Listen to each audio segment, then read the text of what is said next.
Hello everyone, I'm going to present another work of the directive fuzzing, and which is toward unbiased multiple target fuzzing with path diversity, and which is also known as AFL Rong. And we marked two contributions in red, which I will discuss them later. And so before that, let's talk about some background knowledge about directive fuzzing. And since this is a fuzzing session, I should assume everyone here should be quite familiar with gray box fuzzing and direct fuzzing. So I will just go this very quickly.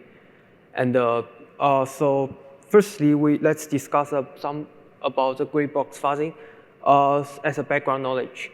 So the gray box fuzzing, because it is a fuzzer that the directive fuzzing built upon. And firstly, it maintains a seed corpus. And during the fuzzing campaign, the fuzzer mutates a seed in the corpus and feeds it into the program under test.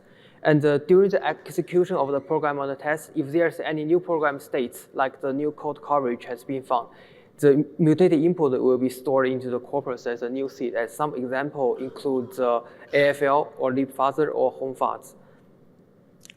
And then we comes to the directive fuzzing. So the problem of coverage-guided fuzzing aims to test in all code locations in the program. But in reality, sometimes we only want to test a part of the location, which is known as we are only interested in the particular set of code location, also known as the target sites. And the directive fuzzing has emerged to tackle such a scenario. And the key idea in one sentence of the directive fuzzing is just to spend more fuzzing effort energy on the seeds with a higher proximity with these target sites. So then we are going to discuss the current limitation of the current directive fuzzing and how this limitation motivates this research project. So the first limitation is we call it as insufficient path diversity of the covered targets. And currently the directive fuzzing mainly focuses on testing the target sites, which means it spends fuzzing energy or the fuzzing effort on the seed that covers the target. However, we found a key observation is that we found that the vulnerability trigger is not easy. For example, in other words, testing a target site during the fuzzing does not necessarily trigger the vulnerability it carries. But instead, some complex vulnerabilities may require a coverage of extra code locations at the same time in order for it to be triggered. And we consider two cases for this extra location, including either a precondition or post-condition. So here we show an example of a precondition for trigger.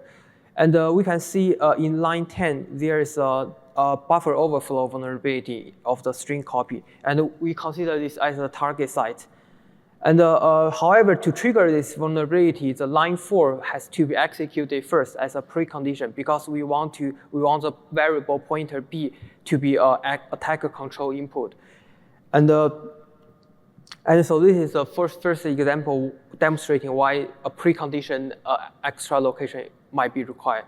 And the second, another example is a post-target activation, where the extra necessary location should occur after the target is executed. So here is actually a real-world example that we found in the real-world software. And the target side the target side is structure allocation without a pointer field being properly initialized, which is an uninitialized pointer vulnerability. However, the pointer is the reference that is far away from the original allocation site, and which is as a line 28. And even if you spend many fuzzing effort on the line 17, which is the target site, if the location of the dereference is not executed, the bug will never be triggered. So this is another example showing why extra location should be important. And then we are going to discuss the second limitation, which is about the energy assignment component of the directive fuzzing. So before that, let's just review the current energy assignment approaches of the current directed fuzzing. So to sum up, current directed fuzzing approaches mainly handle the multiple targets by aggregating the information from each target at the static analysis stage. And for example, the most typical directed fuzzer AFL it computes an average distance from each block to all targets at the static analysis stage. And however, this is a bit problematic because such static target aggregation, information aggregation does not consider the dynamic status of each target during the fuzzing campaign. So the point is that the reachability of each target is not equal. Some targets are easy to reach, and some targets are hard to reach. And if we just believe the static target, the result of the static target aggregation, it will cause the fuzzing energy to be biased towards the shallow and easy to reach targets, and the inefficient energy will be assigned to the deeper and hard to reach target sites. But actually, in a directed fuzzing, a design scenario should treat all targets equally, and so a design energy assignment should treat all targets equally regardless their reachability. So then we are going to present our solutions that tackle these two limitations. So firstly, we propose the target path diversity metric, which is another coverage metric for the design specifically for the directed fuzzing. So before that, let's just take a review about the concept of virgin map, which is commonly used in the gray box fuzzing. So basically, it records the code locations that has already been covered by all seeds in the corpus. And it is a practice commonly used by gray box fuzzing like AFL or libfuzzer to identify whether a new code location is covered by a new tested input. And you can just imagine it as a bitmap, which is shown here. And if the bit is 1, it means the code, each bit represents a code location. And if the bit is 1, the code location is not yet covered. And if it is 0, it means the code location has already been covered by the seed corpus.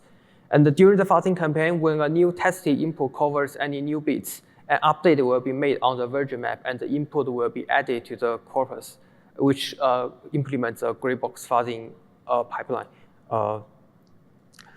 And then here we introduce our new coverage metric method, and which is how we modify the original coverage. The original design of the virgin maps. So we introduce another set of additional target virgin maps. And these target virgin maps are similar to the original virgin maps used by the gray box fuzzing. But the difference is that it records the coverage of subset of the corpus instead of the whole set, which covers a particular set of targets, the target sites. So during the fuzzing campaign, for each mutated input being executed by the program under test, we obtain the set of target virgin maps, and this target virgin map is obtained according to the set of target sites it covers, and similar to the gray box fuzzing, when any new bits update are any of these maps causes the input to be stored into the corpus, causing the seeds that improve the target path diversity to be stored. And in other words, it means the increase in the diversity of seeds that covers the target. So this is actually a bit similar to the idea of the previous talk, and because she also has mentioned to increase the diversity of seeds that covers the target. So yeah, so this is how we address the first limitation, and then we are going to discuss how our method address the second limitation. So before that, let's first introduce the concept of critical blocks. that we have proposed for energy assignment algorithm. So we actually use a different oracle than the previous directive fuzzing works. During fuzzing, we maintain a set of critical blocks for each target, and they are the blocks that the fuzzer should spend energy on in order to fuzz this target. So here we just provide an example of the interprocedure control flow graph. And the gray node means the basic blocks that has already been the basic block that have already been covered by the current seed corpus, and the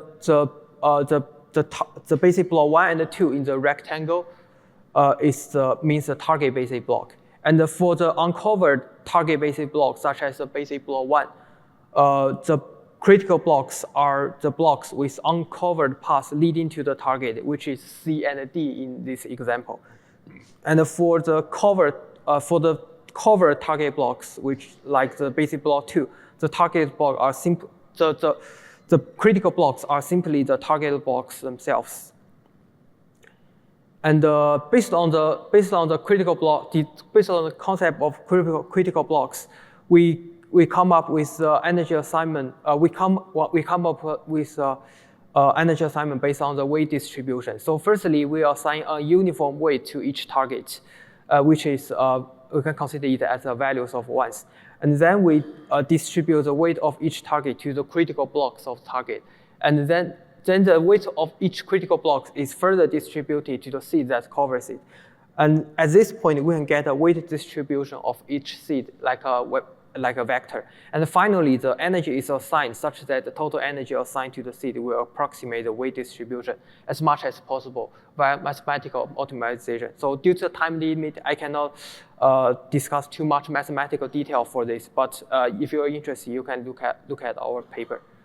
And then we are going to show some evaluation results. So this is the evaluation result on the standard benchmark Magma. And the AFL is our end-to-end directive fuzzing, and the AFL minus is our ablated version of the directive of our directive fuzzing, which is a version that removes the target path diversity matrix. And as we can see, in most cases, the AFL outperform other fuzzing counterparts. And another interesting point to know is that AFL minus sometimes outperform AFL. This is because some vulnerabilities are simply the simple bugs that does not require the target path diversity, to trigger. So this is why sometimes the ablated version is even better than the original version. And and due to time limit, I think I will just go very quickly for the remaining experiment. So this is a curve of the path diversity, and so with the ablated version is orange, is overall minus is the orange line. So which is so you can see that the target path diversity improves the path diversity significantly, and this is another experiment that measures the fairness of each target. And the red line is AFL, which means the flatter curve means better fairness. And we can see that the AFL actually outperform other fish fuzz and Hawkeye. And that's the end of my presentation. Any questions?